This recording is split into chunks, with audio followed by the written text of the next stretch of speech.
Bom dia. Dia 10 de janeiro de 2018. Para quem eu não vi desde o ano passado, feliz ano novo. Sábado que vem agora nós vamos ter o início do Estudando Magnetismo 2018. No sábado, começa às 8h30, vai até o meio-dia,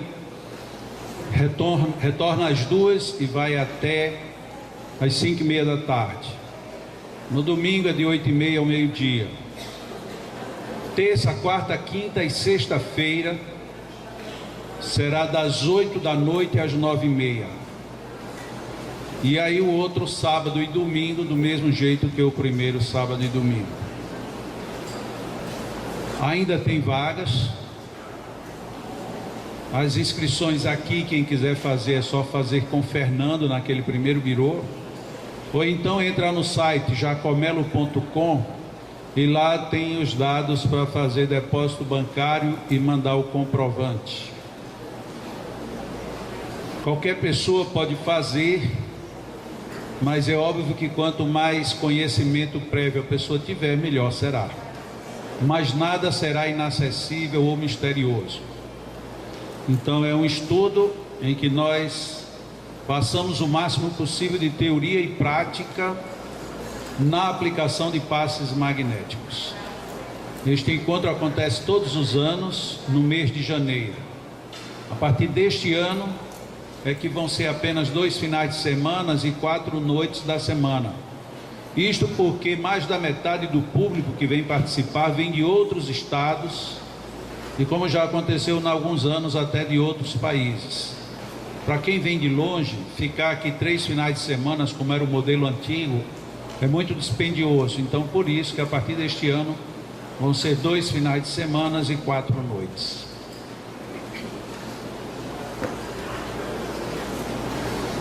Vamos ler aqui uma historinha para começar a nossa reunião. Traga-me peras, do livro Frases, Dicas e Histórias Maravilhosas, número 13. Minha mãe adoecera gravemente.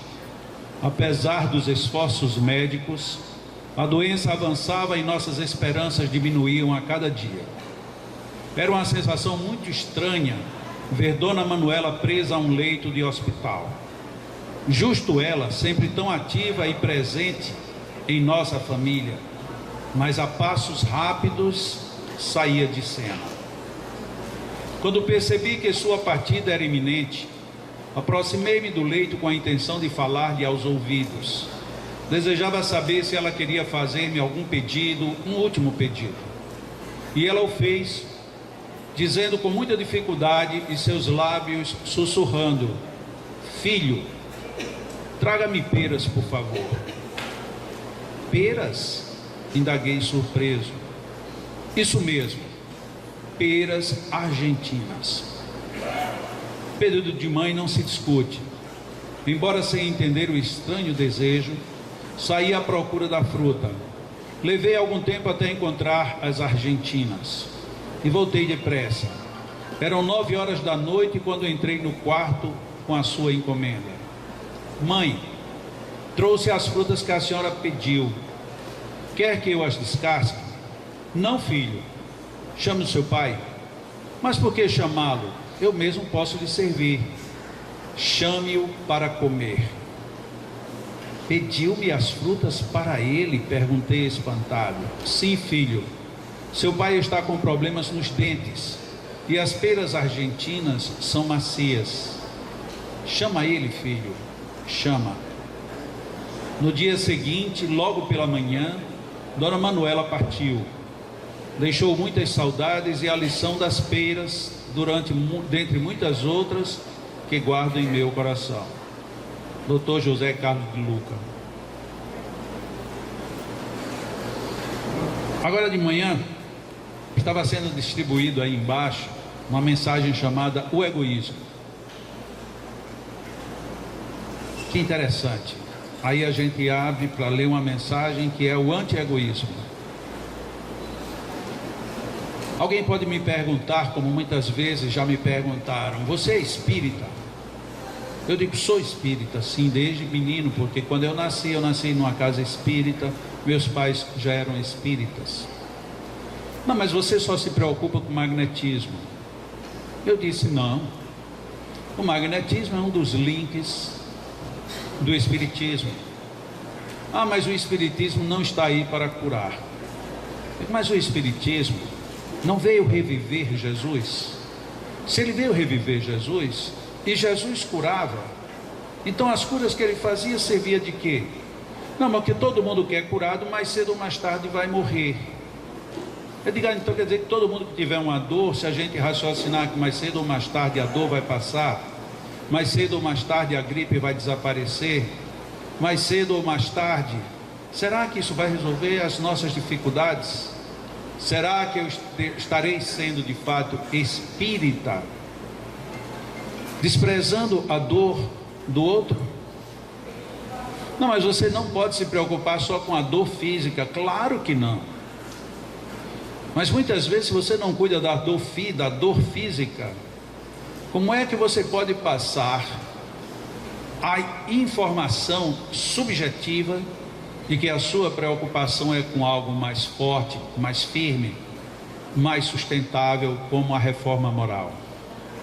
Como é que alguém consegue fazer uma oração totalmente sentida e entregue, se você está com muita fome, com muita dor, com muito sofrimento? Será que essa prece chega lá? Como nós lidamos com muitas pessoas em depressão, e muita gente diz: ah, se você quiser você sai disso, ah, faça uma oração, ah, se você agir com caridade tudo isso passa.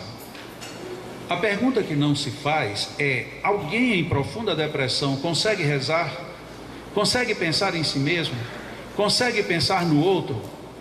Será que nós não estamos, em alguns momentos, erigindo teorias que são muito bonitas, mas de difícil prática dentro do mundo real? Quando a gente pede a uma pessoa nervosa para ela ter calma, ela se acalma? Claro que não, porque ela está naquele momento sob um ímpeto muito forte. Quem tem que estar calmo é quem está assessorando, é quem está ao lado, quem está apoiando, até que a pessoa se asserene, e aí sim você conversa, dialoga, expõe.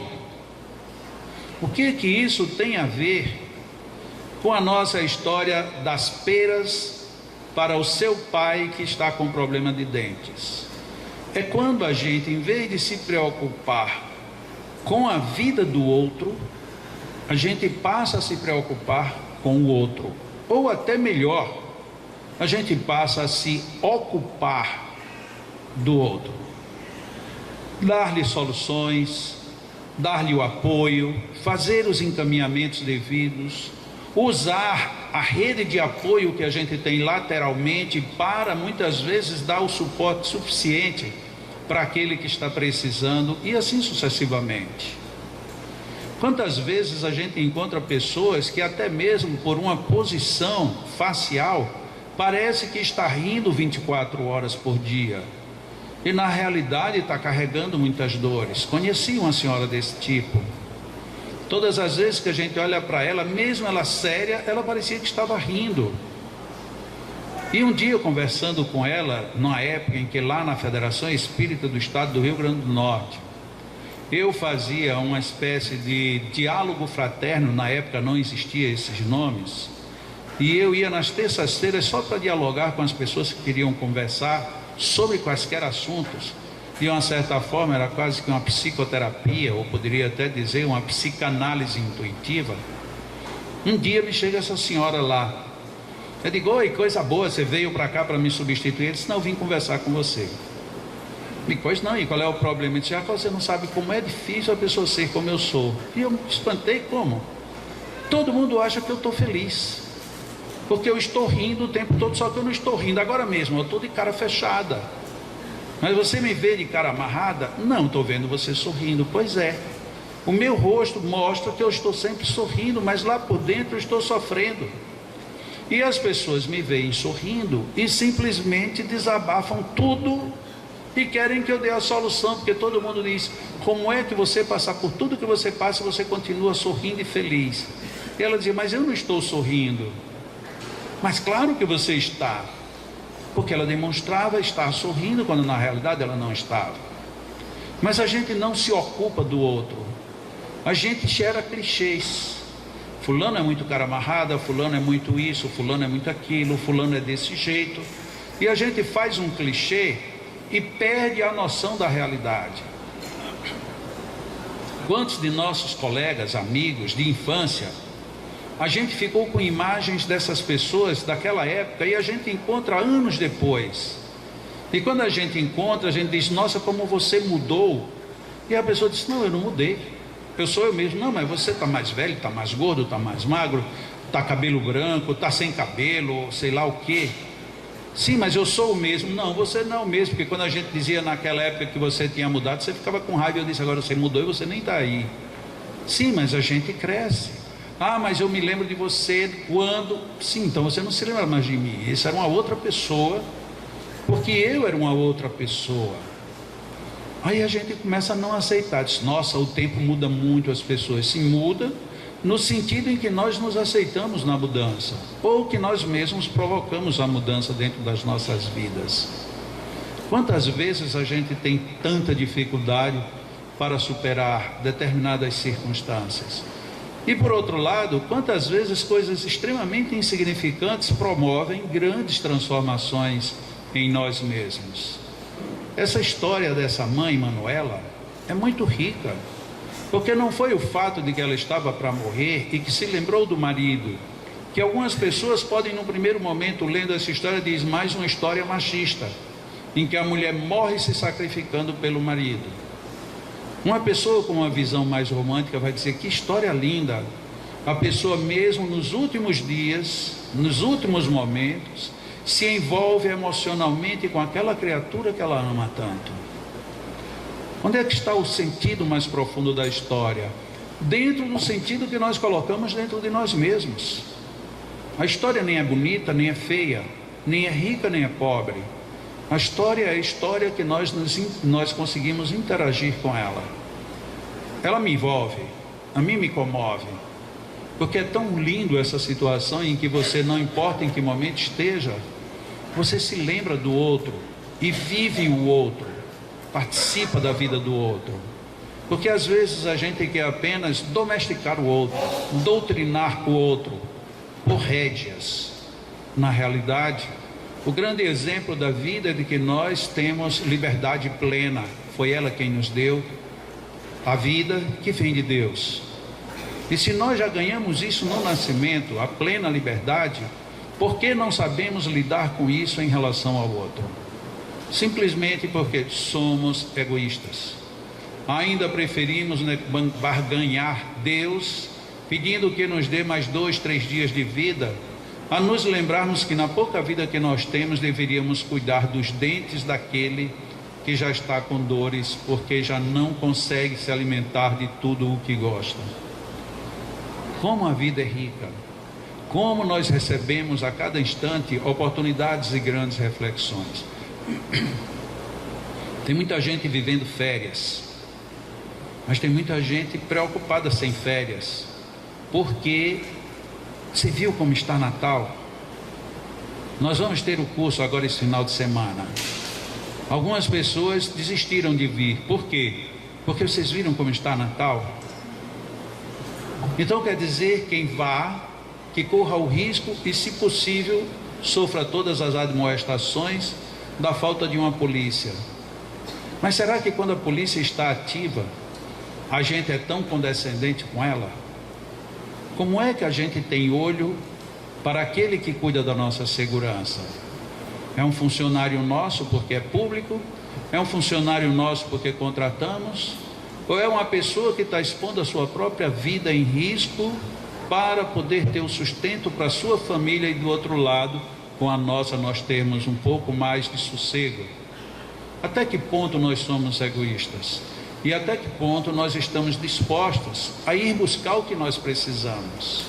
E eu me lembrava, até para fechar nesse viés que eu abri agora, Se nós deixássemos de ir a algum lugar por motivo de insegurança, que teria sido do Rio de Janeiro este final de ano?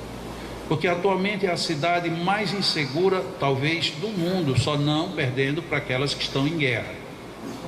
Mas é uma das cidades mais inseguras e teve, ao contrário disso, um dos maiores recordes de visitas públicas. Todos os hotéis praticamente chegando a 100% de ocupação, coisa que há muito tempo não havia. Porque as pessoas de repente despertam de que existem outros interesses vitais que não podem estar necessariamente sujeitos ao pavor e à fuga que a gente quer encetar dentro dos nossos próprios passos. Nós estamos tão preocupados conosco mesmos que nos esquecemos de que o outro também está passando pela mesma circunstância. A gente está tão preocupado que vai morrer daqui a pouco que não nos lembramos de oferecer as peras argentinas para aqueles outros que irão continuar a viver. O homem plantava um pé de jabuticaba e um jovem lhe pergunta: o senhor está plantando o quê? Disse: um pé de jabuticaba. Mas um pé de jabuticaba, com a sua idade, quantos anos o senhor tem? Se vou completar 90 anos. Então o senhor sabe que o senhor não vai comer jabuticaba. Ele disse: sei. Então para que o senhor está plantando? Pelo mesmo motivo que alguém no passado já passou, porque eu comi tanta jabuticaba que a coisa mais justa que eu faço nesta vida é deixar um pé de jabuticaba para a geração que vem. Por que a gente às vezes não pensa também na continuidade? Nós vamos continuar. Ainda que alguém seja absolutamente ateu, materialista e descrente da continuidade da vida, por uma questão de filosofia de vida, a pessoa deveria se perguntar: e ainda que no 0,00000 alguma coisa de possibilidade exista esta de que a vida continue, não seria prudente eu me prevenir para mim mesmo, já que eu não consigo pensar no outro, para que numa próxima existência eu esteja pelo menos aberto para usufruir aquilo que eu fiz? A vinda de um novo ano não é uma passagem de calendário. A vinda de um novo ano é o momento em que a gente começa a produzir as transformações interiores que nos levarão às grandes vitórias. E a maior delas é a vitória contra nós mesmos. Portanto, vencer o egoísmo, pensar um pouco mais no outro e ajudá-lo sempre que for necessário. Senhor Deus, a tua misericórdia é tamanha que de tão grande não nos apercebemos de sua extensão. De quantas coisas nos livramos sem nem ao menos percebermos. Quantas coisas nos foram tiradas exatamente porque amanhã nos atrapalhariam o progresso. Quantas coisas nos foram doadas como verdadeiras pontes de içamento, para que nos erguêssemos e olhássemos a vida de um ponto mais alto, mas alegando o temor das alturas, preferimos seguir rastejantes. Nessa situação, Senhor, com a tua infinita bondade, nos ofereces o solo no qual podemos mergulhar, ali gerando aeração para o nosso próprio progresso e, quiçá, fomentando vida para outras vidas e fazendo brotar em todos os cantos o esplendor da tua influência bendita em nós mesmos. Senhor da vida, muito obrigado pelos convites que recebemos a cada instante para refletir e valorizar tudo o que nos acontece. Se hoje uma doença nos acabrunha, certamente ontem